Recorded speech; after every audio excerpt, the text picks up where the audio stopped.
Hello friends, welcome back to my channel. ఈరోజు ఈ వీడియోలో మనం ఇన్స్టెంట్ టమోటా పచ్చడి ఏ విధంగా ప్రిపేర్ చేసుకోవాలో తెలుసుకుందామండి. ఇది టేస్ట్ అయితే అచ్చం మనం నిల్వ టమోటా పచ్చడి ఏ విధంగా ఉంటుందో అదే విధంగా ఉంటుంది.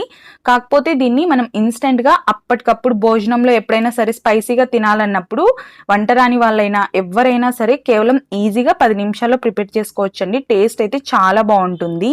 మీరు టమోటాలకి తడి కూడా మనం ఏమి క్లీన్ చేసుకోవాల్సిన అవసరం లేదండి. అలాగే తడితో అయినా వేసుకోవచ్చు. కాకపోతే ఇలా తడి తుడుచుకొని వేసుకోవడం వలన మనం ఫ్రిడ్జ్లో పెట్టుకొని ఈ పచ్చడిని ఒక వారం రోజుల పాటు కూడా వాడుకోవచ్చండి. నేనైతే ఇక్కడ ఒక 3/4 కేజీ టమోటాలు తీసుకున్నానండి. వీటిని శుభ్రంగా తడి లేకుండా తుడిచేసుకున్నాను.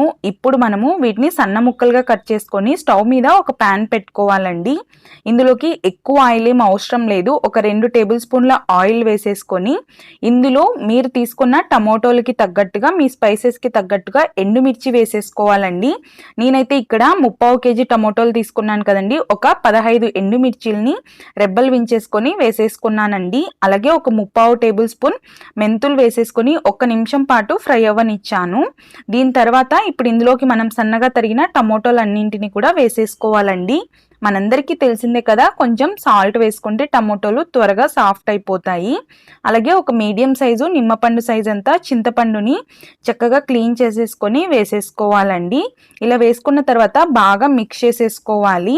మనం మధ్య మధ్యలో ప్లేట్ పెట్టేసుకొని కదుపుకుంటూ టమోటాలు అనేవి అన్నీ కూడా సాఫ్ట్గా అయిపోవాలండి. మీరు ఈ పూటకి మధ్యాహ్నానికో రాత్రికో ఎప్పుడైనా భోజనంలోకి చేసుకున్నారనుకోండి, టమోటాలు అలాగే వాష్ చేసేసుకొని కట్ చేసుకోవచ్చండి. తడి కూడా తుడిచాల్సిన అవసరం లేదు.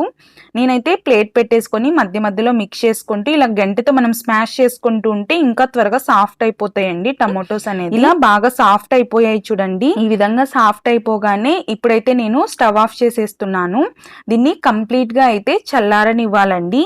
ఈ ఎండుమిర్చి మనకు బాగా టమోటో రసంలో ఉడుకుతుంది కదండి. ఎంత స్పైసీనెస్ కావాలో అంతా ఉంటుంది. అలా అని ఓవర్గా కూడా ఉండదన్నమాట. టేస్ట్ చాలా బాగుంటుంది.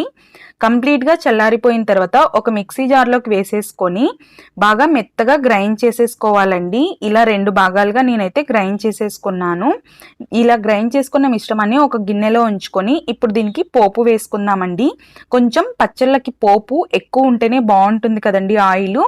ఇందులోకి ఒక 4 టేబుల్ స్పూన్ల ఆయిల్ వేసుకొని ఆయిల్ వేడవగానే ఆవాలు, జీలకర్ర, అలాగే ఒక 1 టేబుల్ స్పూన్ ఉద్దిపప్పు, 1 టేబుల్ స్పూన్ పచ్చిశనగపప్పు, ఒక 2 లేదా 3 ఎండుమిర్చిల్ని తుంపేసుకొని యాడ్ చేసేసుకోవాలండి.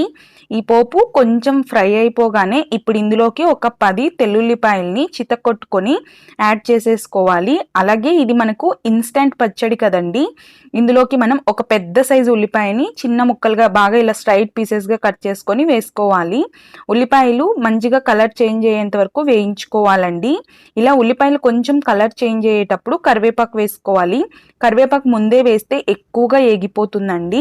ఇప్పుడు ఇందులోకి ఒక చిటికెడు పసుపు వేసేసుకొని చక్కగా 1 నిమిషం పాటు వేయించేసుకోవాలండి. పసుపు పచ్చివాసన పోగానే ఇందులోకి మీకు ఇష్టమైతే కొద్దిగా ఇంగువ వేసేసుకోవాలి. అంతా కూడా ఒకసారి బాగా మిక్స్ చేసేసుకొని మనం ముందుగా గ్రైండ్ చేసి పెట్టుకున్న పచ్చడిని వేసేసి ఫ్లేమ్ అనేది లో ఫ్లేమ్లోనే పెట్టేసుకొని ఒక 2-3 నిమిషాల పాటు బాగా లో ఫ్లేమ్లోనే మిక్స్ చేసేసుకోవాలండి.